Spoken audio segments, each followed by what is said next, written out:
Hi, I'm Cristina Gonzalez, and I'm an associate professor of art history at Oklahoma State University. I was trained as an anthropologist as an undergraduate with a focus on pre-Columbian art, and then my graduate work focused on colonial Latin America, specifically the Franciscans.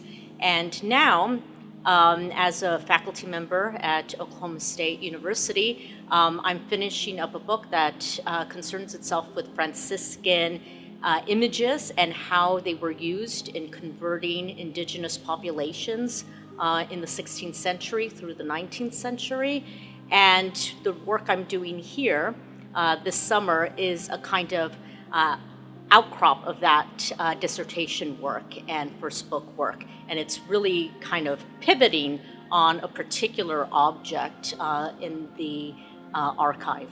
The Franciscan order is the first mendicant order to arrive in Mexico or in the Americas, and they arrive in 1524. So they basically define what conversion will look like and what the project will entail. And as an art historian, I'm interested in how images are present from the very beginning and how they develop a kind of image theory already in 1524 and write about it. They're an order who loves to write about itself, so we have a great kind of corpus of material, textual material, as well as images that survive. But I'm mostly interested in the text and how they write about images, what their thoughts are on images, and how that disposition towards images changes from 1524 to, say, 1821, when Mexico achieves its independence. There are some bibliographic depositories in the United States that are particularly valuable for researchers dealing with colonial Latin America. The very famous ones are, for example, UT Austin's special collections, but also Berkeley's Bancroft Library, for example. And oftentimes we kind of forget about other collections. And when I first moved to Oklahoma, I had never heard of the Gilcrease Museum or of their Hispanic documents collection. But I was quickly tipped off by a colleague in the Spanish department, and she told me about Inquisition documents. And I was very dubious, but made an appointment and came here and was shocked to find the real treasure trove that the Gilcrease has. And over the course of the last 10 years, I've been coming maybe a few times a year to see some material, but this summer has proved to be really a wonderful opportunity to really kind of focus on what stands out to me and to do it uninterrupted for many hours a day, many days out of the week, a real luxury for a historian, so I'm thankful for that. Object that I am reviewing most closely during my time here is something that is published. So it's not a manuscript per se, it's a publication that's very rare. It was published in 1789 in Rome as part of a 2-volume publication, and the Gilcrease has the volume that's most important to me, which contains 130 engravings. And they all celebrate the life of a person who came from Spain, settled in Mexico, made a lot of money, and left it to the Franciscan order. When he dies, the Franciscan order starts to really celebrate him as a saint. This volume in the Gilcrease collection is a 1789 volume that is celebrating his beatification. So the beatification process is complete, and you could now own a volume with 130 engravings. There are maybe 10 copies in the world that survive, most of them in library collections such as this one.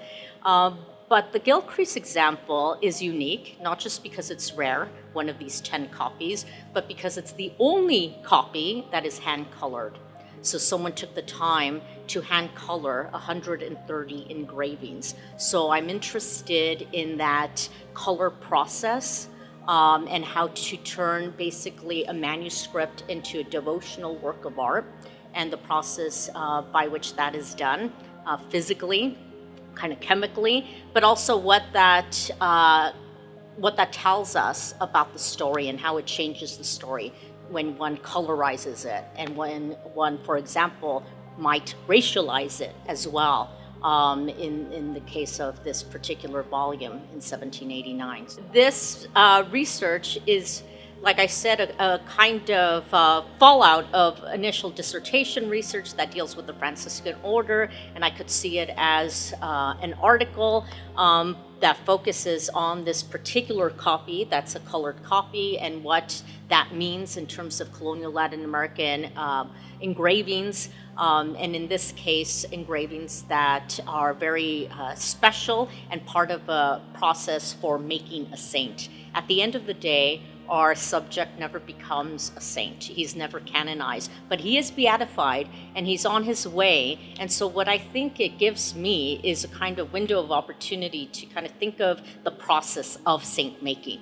Basically, what is successful and what is not successful. And there are certain clues one gets from the life of this particular person that are red flags for me, and as I'm sure they were for the people in the Vatican deciding this, that would say, this person is a hard worker, very generous, but perhaps not a saint per se. So I'm interested in not just sanctity, but the construction of sanctity.